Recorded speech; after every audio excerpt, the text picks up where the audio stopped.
I think that we're live here now. I want to say hello and thank you all for being here today and joining me on a quick trip to Seattle to visit John Kiley in the studio. I will say that this is not the first time that we have visited John in the studio. The first time I think was rather monumental because it was back at the very beginning of April in 2020, and it was just after probably we had all become locked down. And in the gallery, we tried to think of a way that we could stay in touch with our artists and keep our clients in touch. And John was the first guest artist who we took a tour to his Seattle studio. So I thought it would be kind of fun to visit John again. 2 years have passed. I think all of our lives have changed to some degree in the past 2 years, but I wanted to hear from John as a creative person, what impact COVID has had on him and what direction he's taking, what new work he's doing. And we are about to meet John and to see his new work. John, hello. How are you? How are you? I think we've been here, done this before, but it's always great to see you. Nice to see you too. I will tell you that it's raining in Toronto. I don't know about Seattle, but it is in Toronto. Not at the moment, but it's going to soon. This has kind of been the worst year ever for rain in Seattle. Yeah, it's been remarkable. While we're visiting John, if anyone has any questions, if you will hit the Q&A or the chat button, Daniel will ask your questions as we move through the studio. John would love to chat with you as we move along. Sounds great. Okay. So I think you have quite a following here today, a lot of people who are excited to meet you and hear about your work. And tell me, what's happened in the last 2 years? Oh my gosh. Well, I'll talk a little bit about that, but to start, thank you for having me back again. I can't believe that it's been 2 years. It seems like yesterday and a decade at the same time. Doesn't it? Since this whole thing began. And I remember at the very beginning of the pandemic, the last time I blew glass before recently was with Dante Marioni down at the Museum of Glass in Tacoma. And everything was just starting to lock down. And we had a meeting with the Museum of Glass staff and with Dante. And my wife is an immunologist, is what she does for a living. And so, you know, with the staff, they said, "Hey, Kiley, you know, what do you think? What's going to happen here? What does Courtney say?" And I said, "Well, she says pretty much everything as we know it is about to change." And yeah, as it turned out, everything did change pretty rapidly.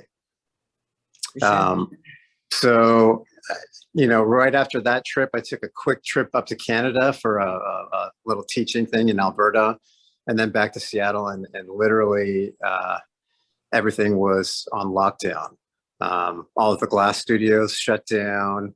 Of course, you couldn't have people working in the studio anymore. And so really, we all had to find kind of different ways to be productive and different ways to work. And so the Zoom meeting 2 years ago was really, I think, kind of groundbreaking at the time. Like, we didn't even really know what Zoom was. I know. Yeah. I didn't either. I can't believe we kind of pulled that off. But it became sort of a regular thing. And I remember, you know, we did this first Zoom meeting, and I did a couple of ones afterwards. And I remember that we didn't know how to record the original talk, which is too bad because I've got friends and collectors who said, "Oh gosh, we just saw your most recent Zoom and it wasn't as good as the one you gave for Ainsley." So, Thank you. I don't know if I got worse at it as it went along or what. I always regretted that. And I remembered having the nerve to call you and say, "John, would you do that tour again? Just do it by yourself, but record it so I have it for myself." Of course, you never did, and I don't blame you. Well, yeah, I had a hard time wrapping my head around like trying to replicate it because I don't know, I was in a good mood that day for some reason, and it worked. But actually, you were good. You were very good that day, I must admit. And thanks for having me back for an update. I'm going to try to turn my camera around here and see if I can do that. And for those who weren't, oh, it worked. For those who weren't on the initial Zoom tour, haven't been to the studio, I think I'll start just by kind of giving a little walkthrough and talk about how things have changed and kind of what I've been up to and you know, what's been happening. So the studio here is an old cookie and candy factory that was originally built in, I think it was about 1920. And when I got it, it was literally returning to the earth. You know, the ceiling that you can see that's now beautiful exposed wood was plaster that was crumbling to the ground. Every pane of glass in the place was broken. The skylight here was covered with plastic, and so you couldn't see it, and that all had to be reglazed. So we like to say that it was in good shape, except for the roof, the foundation, the electrical, the plumbing, and all of the walls. And can I ask you, was there anything else? I think that covers everything. I think it was pretty much everything. Mhm. So, you know, we spent a year and a half kind of refurbishing it. My father-in-law is an architect, so that was extremely helpful, navigating the permit process with the city and all of that. But this main part here was where they used to make caramel corn and candy apples in this room. And now it sort of functions as kind of the main studio space. I've got a commercial kitchen in here. When I was a kid, I apprenticed as a chef. And so I like to cook, but it's good for entertaining. Fabrication happens in here, like if I'm reconstructing fractographs or kind of figuring out how to cut and finish pieces, that all happens in this room here. Yeah, there's a shuffleboard table, which acts more as a work table these days. And then this is, well, just kind of the anti-room, the hallway. And here is the grinding and polishing studio, the cold shop. We'll just take a walk into here. So if I'm doing blown glass work, after it's blown, it's all ground and polished and pretty heavily cut and deconstructed. And that's where kind of the messy stuff happens, is in here. So you can see we've got a diamond saw. This is a diamond flat lap wheel, and we have different grits of diamond wheels. We start with a really rough grit, like 80 grits, and then take it up to a full polish. And then the final polish happens with the cerium oxide on a belt sander. So the cold working setup here is pretty straightforward. And I do also use contractors to do a lot of the work off site. When I first started, I did pretty much everything myself, all of the cold working.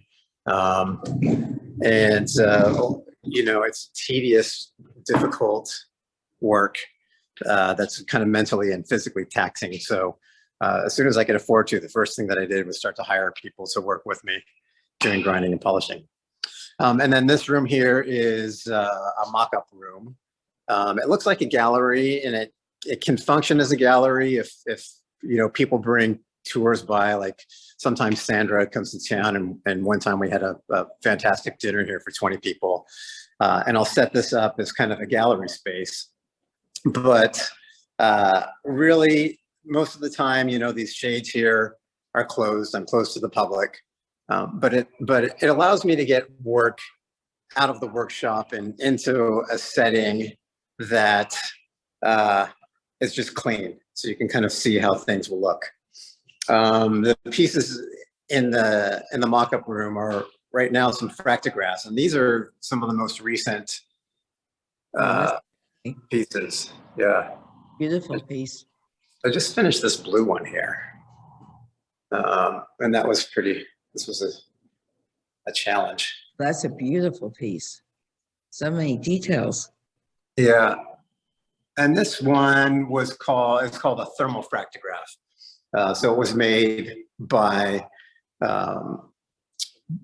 pouring molten glass onto the surface of the room temperature block, and then it explodes, and I reconstruct it. Let me show you a little, see if I grab my remote here. This is not this piece. This was a part of a museum commission, but you can kind of see what happens here.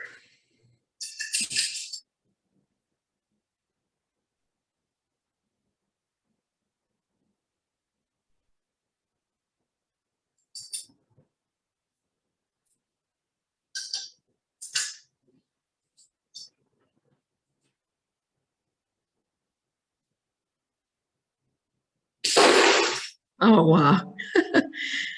I should expect that, but it's always unexpected when I hear that.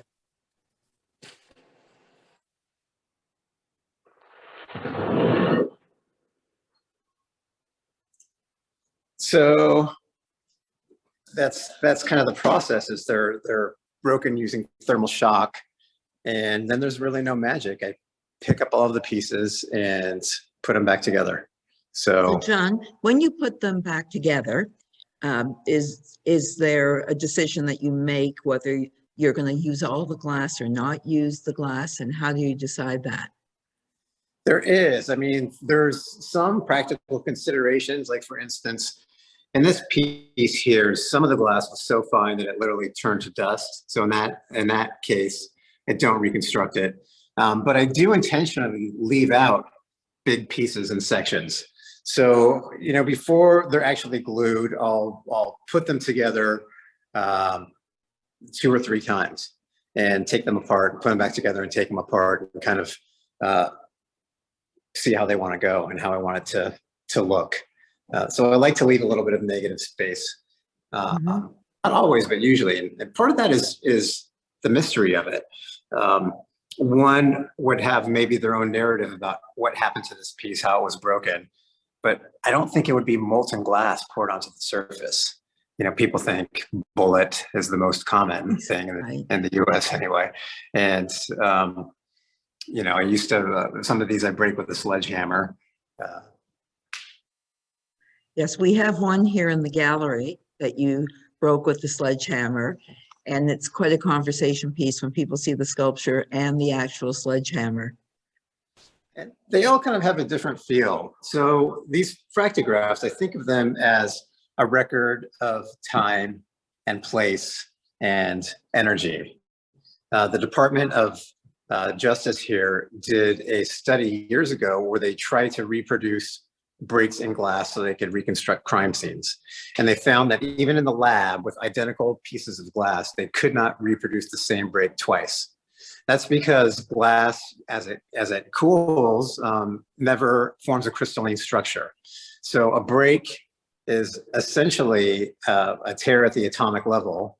And because those atoms are arranged randomly, the breaks always are kind of random in glass. You cannot reproduce the same break twice. So this is an example of one that was broken with a hammer impact. And then this particular one was a blowtorch, actually. Heating up one just small section. Then a little bit of water to create the thermal shock. And it explodes.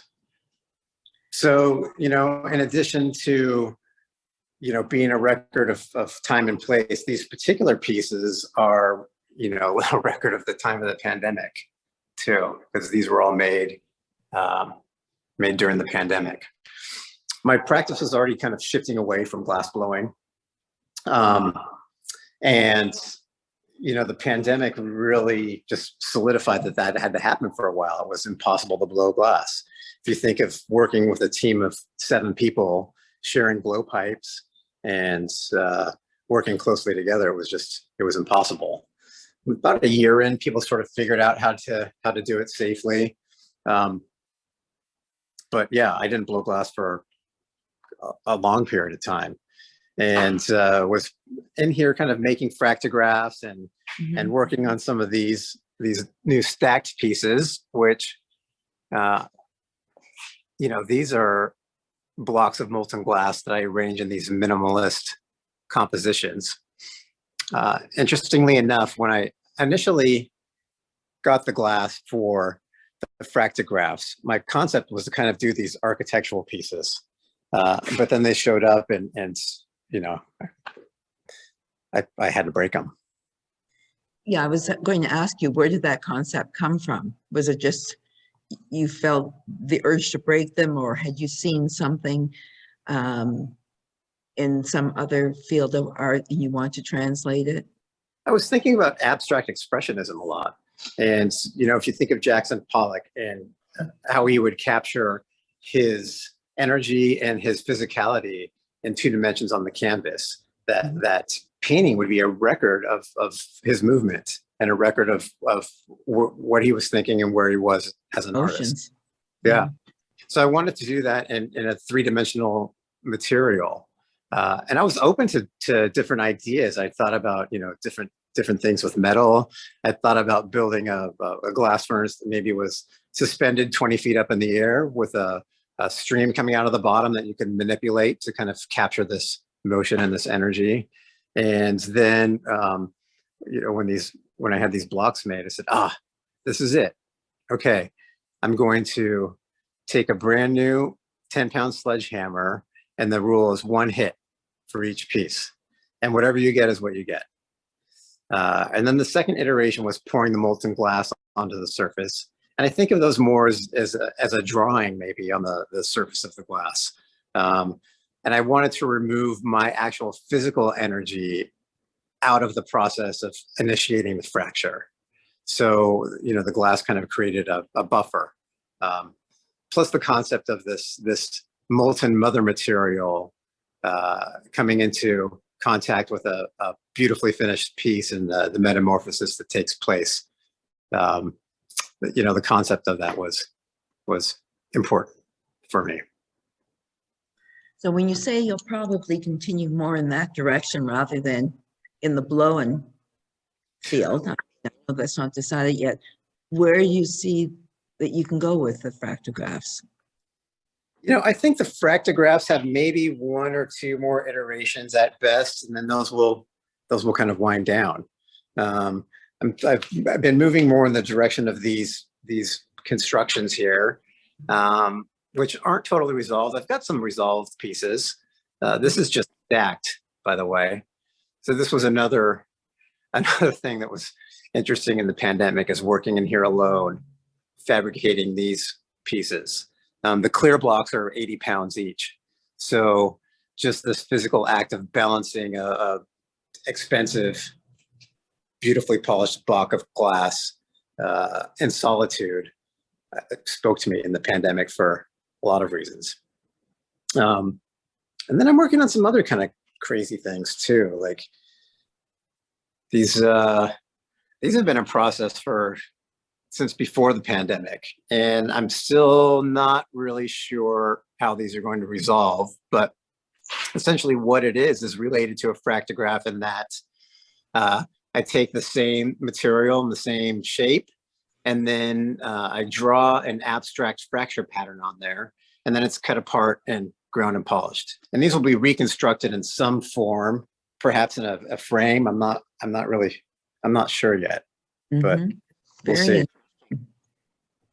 And then also working on some things that involve a little more metal work. I don't know if you can see, this is pretty abstract, the geometry of this frame.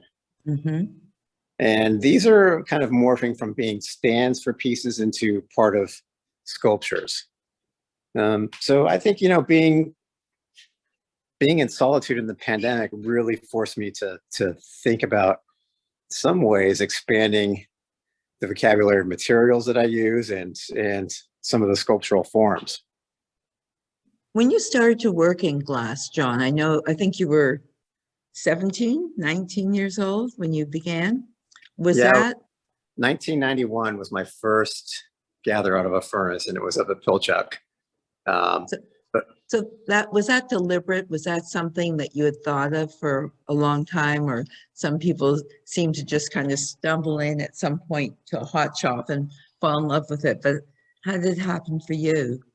Well, I grew up in Seattle, so there was glass blowing around everywhere. And although I really hadn't seen it in person, I'd see it on TV, and there was, Dale Chihuly specials in the late 80s, and specials on TV. And so I'd gotten a Pilchuck Glass School catalog. I was doing ceramics and working in a restaurant. And so I'm getting ready to go up to Pilchuck and working in this restaurant in the open kitchen. And this guy comes in one day, and he sits down at the counter, and he's wearing a Pilchuck Glass School t-shirt. And I said, "Oh my gosh, have you been to Pilchuck before? I'm going there this summer." And he said, "Yeah, I teach there sometimes." I said, "Oh, hi, I'm John." He says, "Hi, I'm Dante." And it was Dante Marioni who happened to be in the restaurant with his wife having supper. And he said, tomorrow I'm blowing glass with a friend down on King Street, a guy named Benjamin Moore. You should come down and hang out and check it out. And of course, I blew it off. I was 17 and had a catering thing. I don't know. But went up to Pilchuck and found out Dante was kind of a big deal. Yeah, kind of a big deal. Yeah. Even then, back in 91, that's right. And And he's still a big deal, eh? Still is, yeah. Well, how does it feel that now you collaborate with Dante? And I think you guys are good buddies as well. Yeah, no, we're great. We're great friends, and you know, it's an honor to collaborate with him for sure. And I think the way we work with glass is so very different from each other, even though we kind of come from the same, you know, sort of Venetian background and learned a lot from Lino. You know, taking. Well, here's I'll flip the camera again. Sorry, my finger there. But here's a recently finished collaboration. This was actually blown before the pandemic, but we just finished cold working it. Gorgeous piece. This is kinetic, but you know, I think it's just a good use of what we both do in the blowing process. This idea of taking this pattern that would normally you know, be made into a vessel or some kind of shape, and really just isolating it and turning it into sculpture, I think works really well. 100%. It was a great collaboration between the two of you. It's been pretty fun working with Dante, and you know, we don't always agree on what we should be doing, but it's great. He's been a great mentor and a great friend. He's a very open person, isn't he? Very honest, open. Yeah, he really is. I mean, he's just a good guy, and he's very, you know, generous with his time and his knowledge. And you know, he's actually really, really humble too.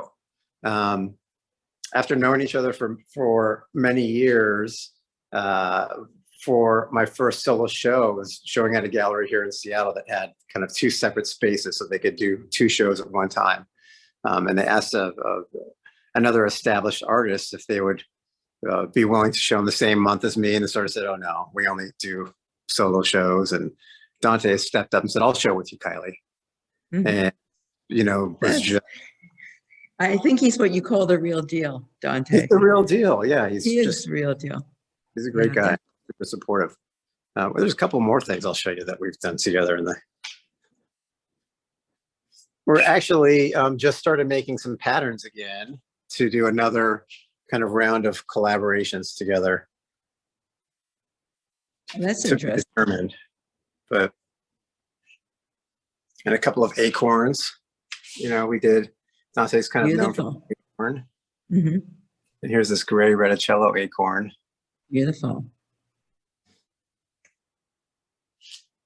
So, you know, it's been sort of interesting with the pandemic because I was, like I said before, I was kind of winding down glass blowing and I was tired of it, really. I mean, I was interested in doing fractographs and the constructed pieces, but 2 years of solitude in the studio really, really changed things.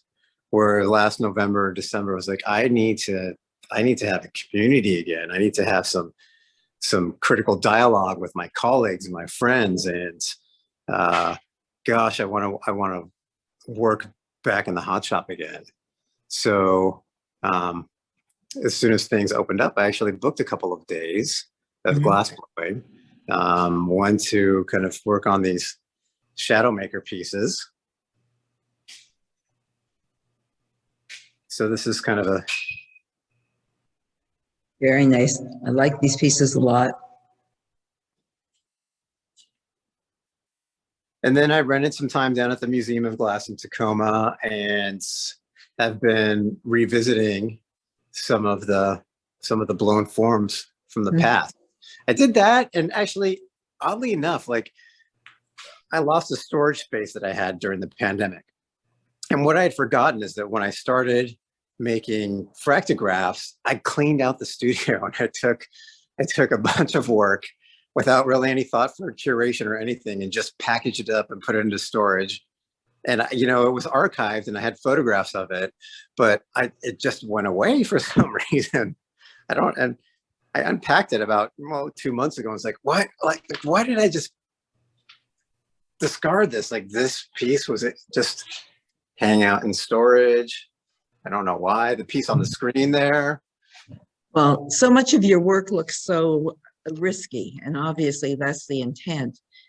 Do you, I know part of it is because you are a sculptor, aside from being a glass blower. At least that's how I see you. But where do you think that came from?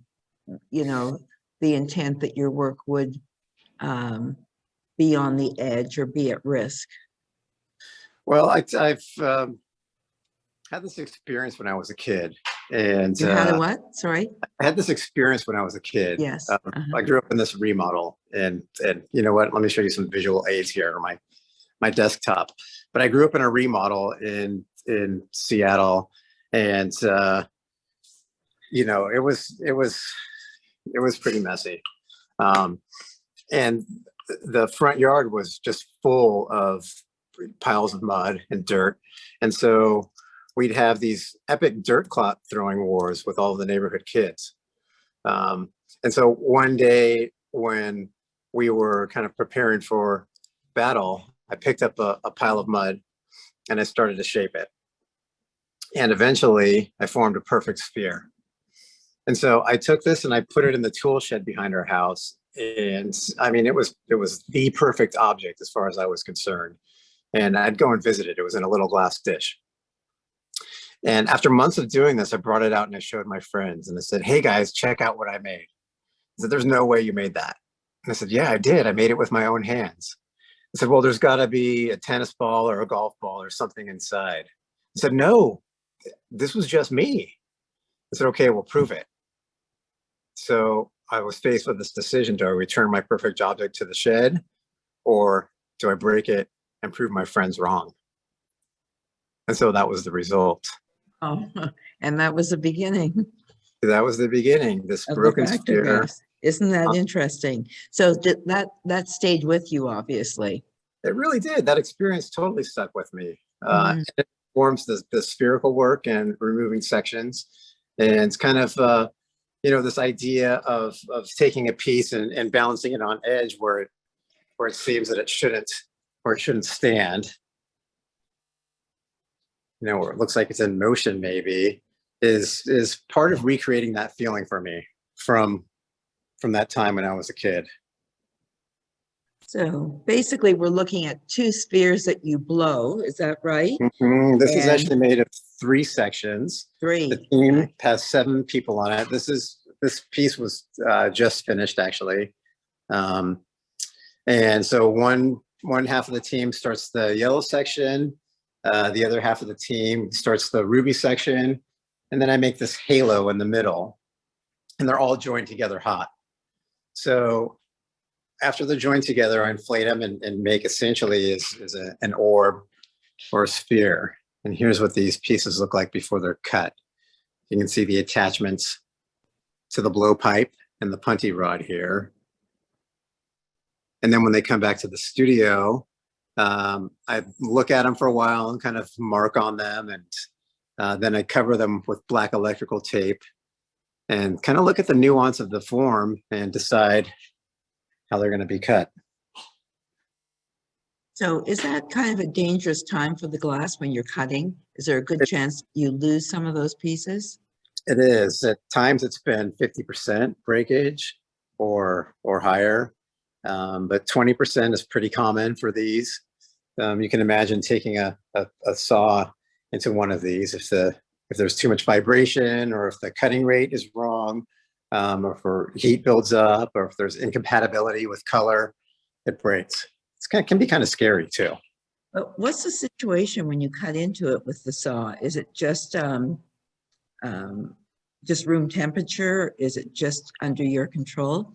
Yeah, the glass is room temperature. It's a water-cooled diamond saw. Everything has water to cool it and to keep the dust down. So yeah, everything is water-cooled, but it all happens at room temperature. So it's about risk as well, the same as the fractographs. It's all about risk. Yeah, they're all tied together for sure for me. Mhm, Absolutely. definitely. And actually, even this piece when it's finished will be probably 7 feet tall. So right now it's less than 2 feet tall, and it's the same thing. It's of kind of a little bit of the physical risk, but also the risk of losing the material and breaking it. I'm sure that material has to be fairly expensive as well.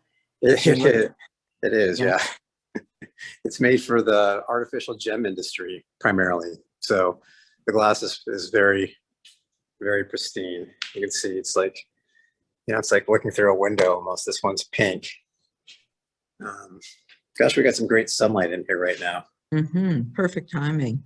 Yeah. You know, you mentioned Lino before. I think he was very instrumental in your career. Is that correct? Yeah, he was. I met Lino when I was, I think, about 20 years old, 21 years old, maybe, and was a principal member of his team for 16 years. For you?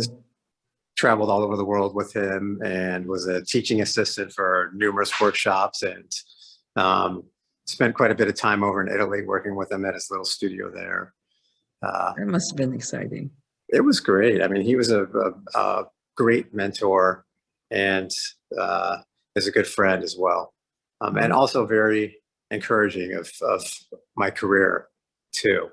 Very supportive of people that he's worked with, kind of going on and doing their own thing and finding their own way.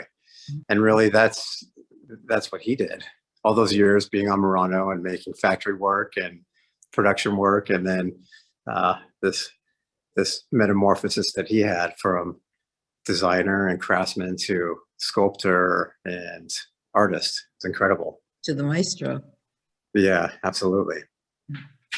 So I thought maybe I'd give a little tour of some of the new pieces, some of the new blown pieces I've been making. I would love to see. Yeah, I'm sure everyone. Do we have any questions? Would anyone like to ask a question of John before we take a look at some of the work? No? Looks like we have a silent group today, John. A silent group today, okay. Let me set this camera up. Okay, good. Let's see here. So I think what I'll do is just kind of show you a few things. You can ask questions. And the pieces that I'm going to show right now were all completed, gosh, in the last couple of months, some of them within the last couple of weeks, some of them last week, actually. Very exciting. And so these are blown pieces. And as I said, like being in solitude for a long time, I felt like I just wanted to blow glass again. I kind of, my rule for my practice is I'm an artist, I get to do what I want. And I decided not to blow glass for a number of years, and now I'm doing it again just because I want to. Really, I felt like the spherical forms were speaking to me again. Love that color combination. It's really unusual. Looks like an unusual combination for you. That orange is beautiful. It is. It kind of looks almost 1970s, doesn't it? Yeah, this looks very retro, if I can say. Like I think of like curtains in my grandmother's house or something, or exactly my great couch. Actually, I have a photograph in my house I'll show you one day that is the same color combination, but it's of a 1950 radiator in those colors. Wow. I love that combination. Let me put this roly-poly collaboration up here. And this piece is designed to be kinetic. So it's quite stable, but it does rock intentionally.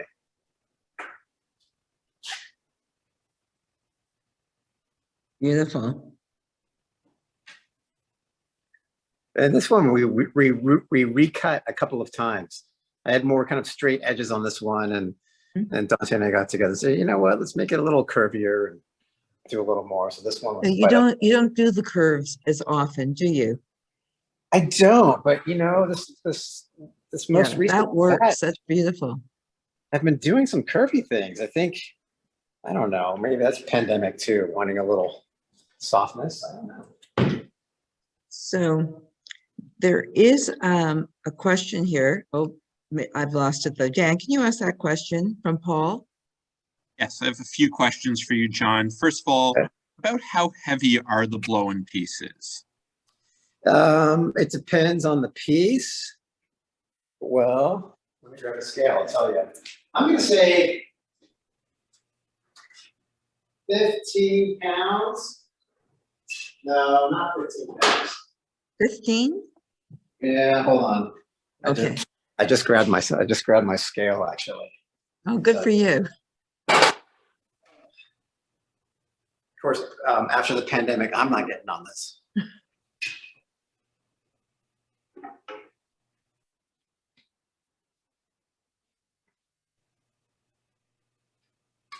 I was wrong. It's 14 pounds. Okay. Greg would like to know, are there any process videos of the blow-in pieces being cut online? I don't think there's any videos of the cutting. I've never actually done a cutting video.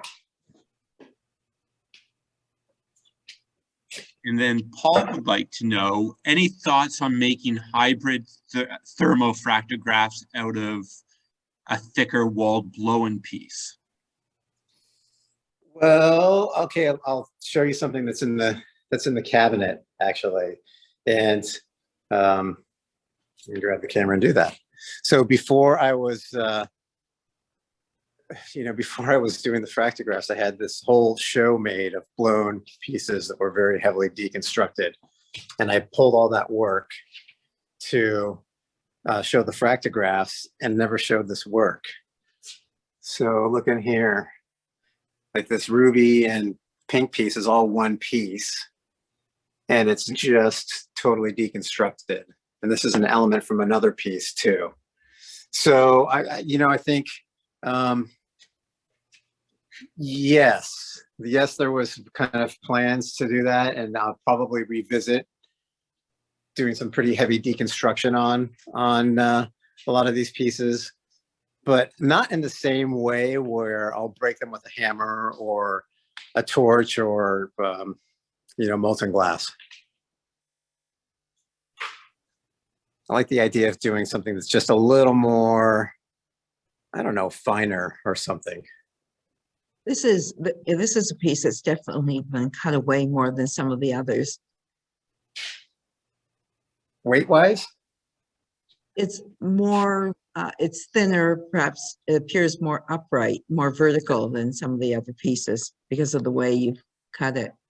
It is, and this was actually a rework. Sometimes what I'll do is I'll have a piece at the studio and I'll cut it and polish it and live with it for, in this case, several years. And I decided I was going to rework it and kind of change the way it sat, and do that pretty frequently. Yeah, it's interesting the way you tend to revisit the work and various pieces.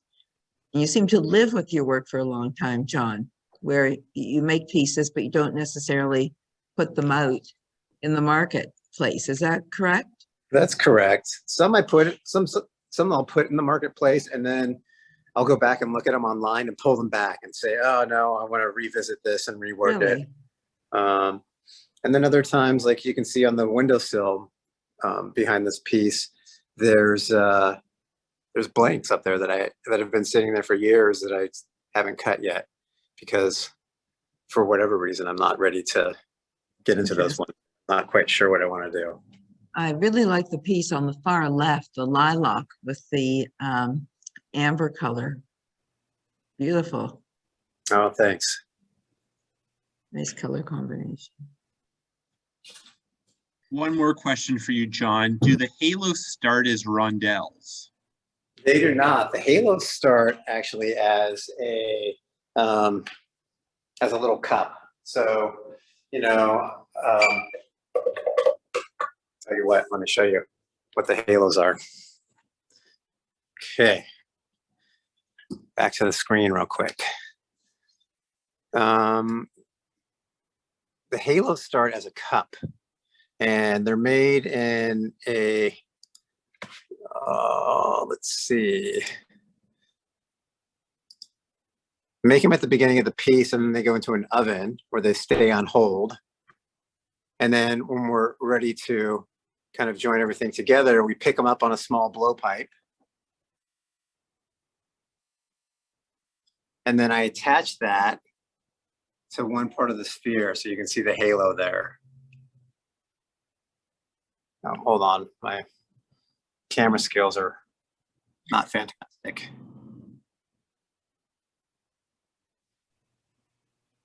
So there the halo's attached.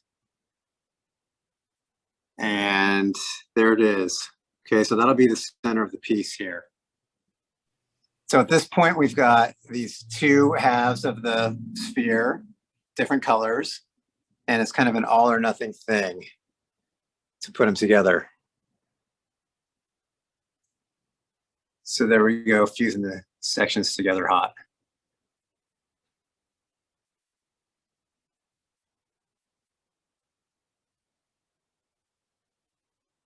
I think it's pretty amazing. And then a lot of shaping and blowing until we get the shape perfect. And so you can see that halo floating in there.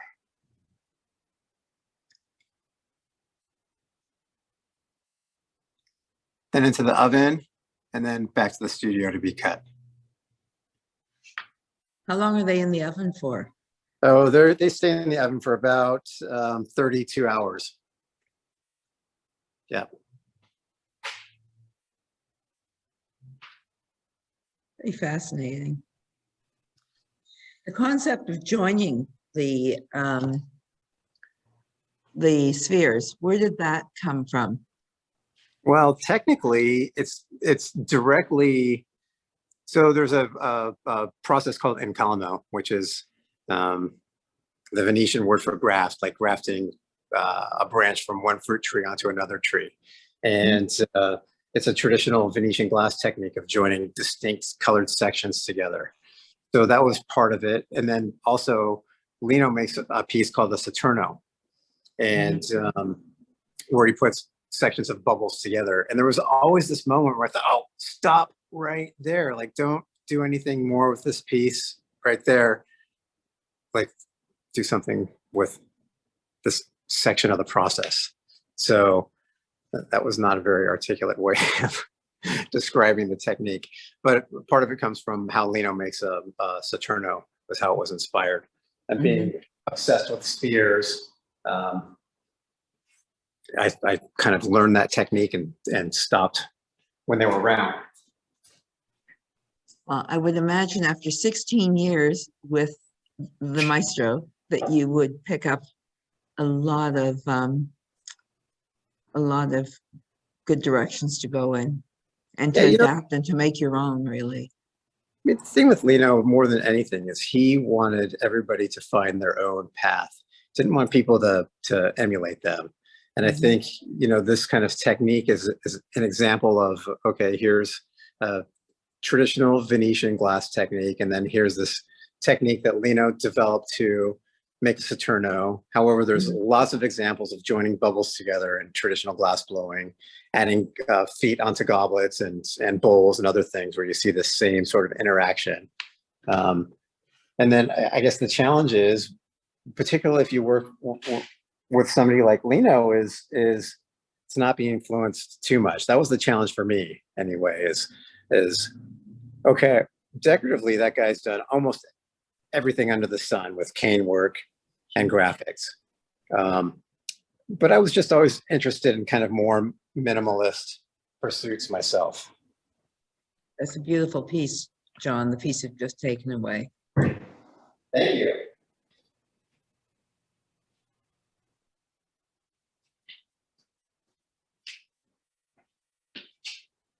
One more here. So in this new work, how would you say it differs from the work that you did, the blown pieces before COVID and these pieces that you've done after COVID? Is there a difference? I wouldn't say there's a drastic difference, actually. I think, one of the things that I did during COVID is I kind of went back and revisited images and my archive, and I felt like this time when I started going into the fractographs, I, I almost felt like I was just kind of hitting my stride with what I was doing with some of the forms and some of the variation of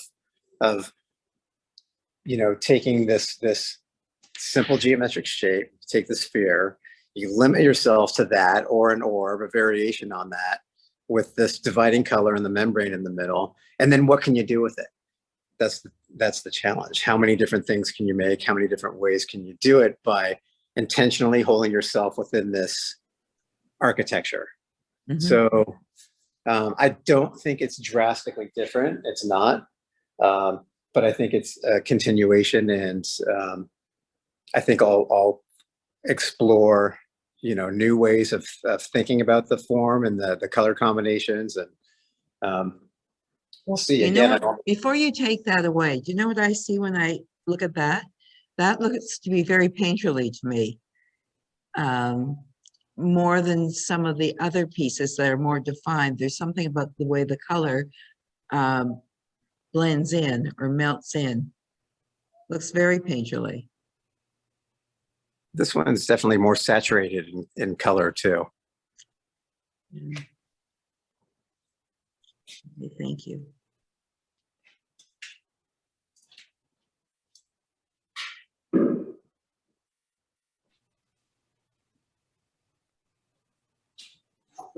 One more here. Okay. This is a piece that actually was blown a while ago. John, sorry to interrupt, but you actually shut off your camera. I did. Okay, hold on. Is it back? Yes. Okay, we're back. This was a piece that was blown and finished, gosh, a couple of years ago. I say a couple of years ago, and I mean a couple of years before the pandemic, because time stopped for some reason during the pandemic. No, it did. And then just totally reworked it. And just finished this as well. And you can see this is sort of a combination of being pretty deconstructed and straight cuts and curvy cuts with a halo. They're also different, John. That's the challenge. Like, it's like I like the next one more than I like the previous, Oh, thanks. They're also different. Yeah, they all kind of have different qualities. Mhm. And then some of the ones waiting to be cut, different color densities. And I'm experimenting with some other color combos too. Like you can't see what's in the middle of this, but there's a purple halo floating in there, and Nice. it's got a green. Oh, I've got a green. This one I'm kind of excited about here, which is a pretty unusual color combination. Mhm. So we'll see. This one could go either way. Beautiful color combination. Well, it's a little bit like what Dale says. I've never seen a color I didn't like, or the color that doesn't work together. You seem to do the same thing with your work. That's true. However, I have seen colors I don't like. Okay. It's definitely Which are? more than What don't you like? well, I think you can see what I do like. I like. Yeah, I do. Yeah, I mean, I like. The red and purple combination are always a favorite of mine. I like that too. It's kind of orange red Mhm. combination. This is my George Tsutokawa piece. George Tsutokawa was a sculptor who was famous for his fountains, and he had, I think, oh gosh, well over 100 public artwork commissions around the world. And when I was, I think, 19, I looked him up in the white pages and tried to be an apprentice. And he was retired at the time, but his son gave me a tour of the studio and was still my most memorable studio visit to date. And he's one of the inspirations behind me becoming an artist. Isn't that something?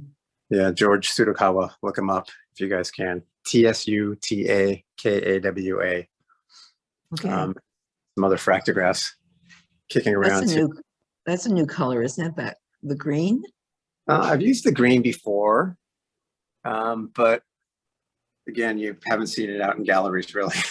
Yeah, I love it. Beautiful color. And this is a perfect example of intentionally leaving pieces out. Like there's a giant hunk of this that fits so perfectly back in here, makes it a block, but I left it out. Sometimes I also like to see that variation in the density of color where it goes from dark to light. That's one of the things glass does best.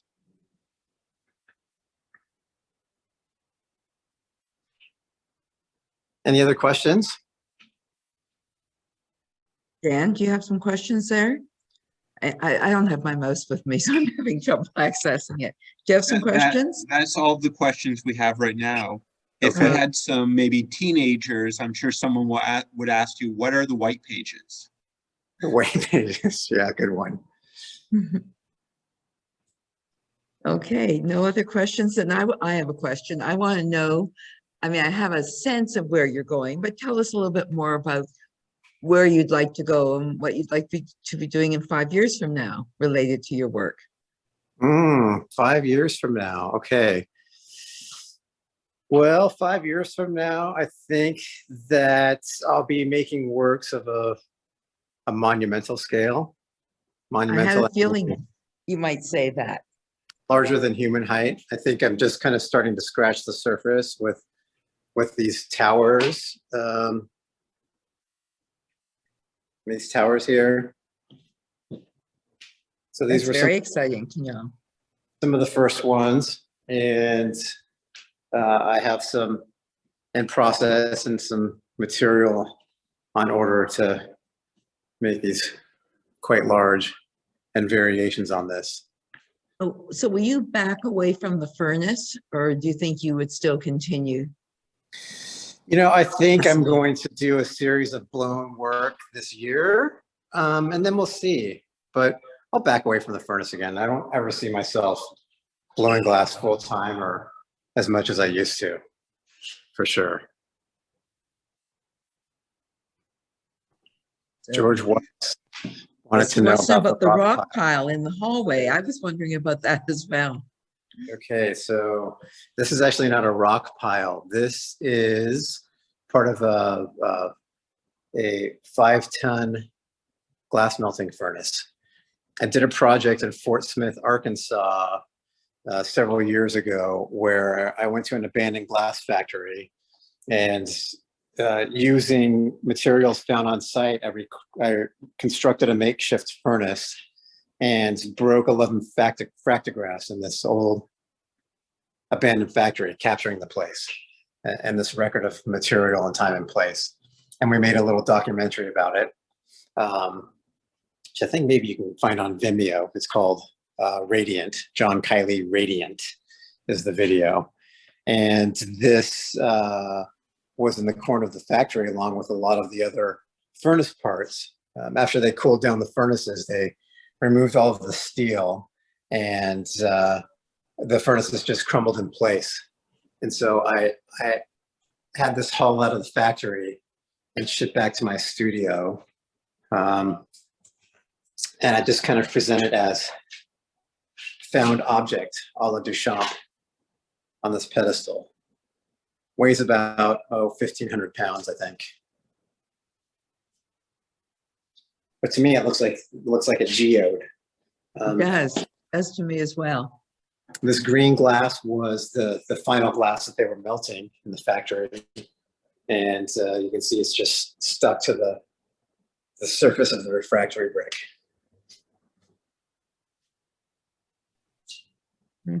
I have a few more questions for you, John. Eva would like to know, what is the object in front of your garage door? The object in front of my garage door. The trash can? No.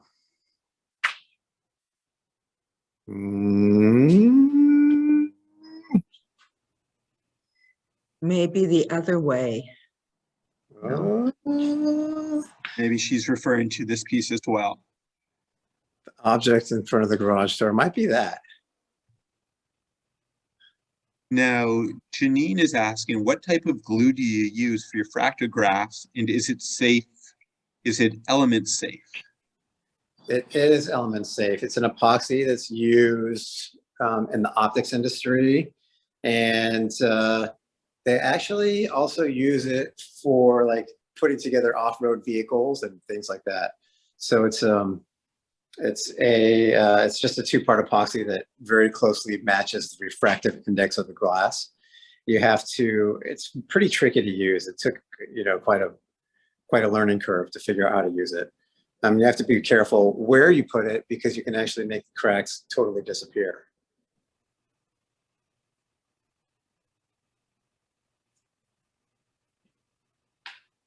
So you can see on this clear piece here, you don't see any discernible color in the glue. Mm-hmm. If I'm doing a really good job, you probably don't see any glue. So, and sometimes you do. Sometimes you can see where they're joined together. That actually doesn't bother me. So John, we're hoping that this September, the gallery is going to take a trip to Seattle and take some of our clients with us. So if anyone wants to come, we definitely are going to come and visit you. We had such a great time the last time. Yeah, come on out, Joe. Yeah, if anyone's watching and wants to come to the studio with Sandra, we have a good time here. We usually do a big catered dinner and shoot some pool. Yes, it was actually one of the highlights of that trip. It's hard to believe that was back in 2019, though, since I've come that way with the group. It's amazing, the lost 2 years. But you are doing great.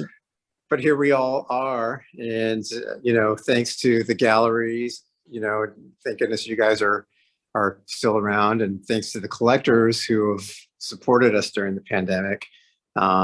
I know it hasn't been easy. Art is one of those things that ideally is seen to be experienced. I had a couple of shows during the pandemic, and it was very difficult. Not necessarily financially, although that too, but I mounted a show, and then there was a lockdown. The city was locked down, and so you've got a year of solitude tied up into making a show, and the hope that people can come and experience the artwork, and they just couldn't. And Zoom is okay, but it's not the same as seeing people and as seeing the work. Mm-hmm. So to those of you that have been able to support the galleries and the artists, thank you so much. We're still here because of you. Well, for sure. I think we all feel that way. Yeah. And it hasn't been easy, but it's also been in a way, doing these Zooms, it's given us a chance to really open a window into your life in a different way. Like maybe people have had a chance to learn more about you and other artists, more so than they would at an opening, perhaps. A few of our clients have said that to us, that they really get to know the artist. It's not the same as seeing the work in person, though. There's no question. As nice and as beautiful as the work looks in the studio, I know you're sending me some of these pieces very soon. They'll look that much better in the gallery, won't they? They look better in person, yeah. Yeah, they do. They do. And we even let people touch if they really have to. So there you go. Just be careful with the fractographs. I know. It is broken glass. Yeah. Well, anything else that you'd like to share with us before we go? I know that you travel back and forth. Your wife is in San Francisco, and that's another, I'm sure that wasn't easy during the pandemic either, the travel. Well, yeah, that kind of stopped, which was sort of interesting personally, because my wife works in San Francisco and was living down there full time. So I'd be in Seattle Monday through Thursday, or, Tuesday through Friday, or whatever it was. And then every weekend on an airplane flying down to San Francisco, spend the weekend there, and then back to Seattle. I have a video of me at the beginning of the pandemic traveling from San Francisco to Seattle, and I was the only person in the airport terminal. Wow. Oh, No staff, like I got past security and that's spooky. it was empty. It was kind of awesome flying that on an empty airplane. That airplane was not totally empty, but pretty much.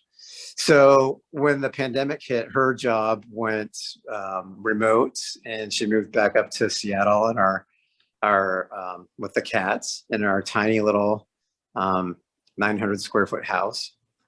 And we realized, oh gosh, we've got to move because you're working from home. I'm going to the studio, but still, it's pretty tiny.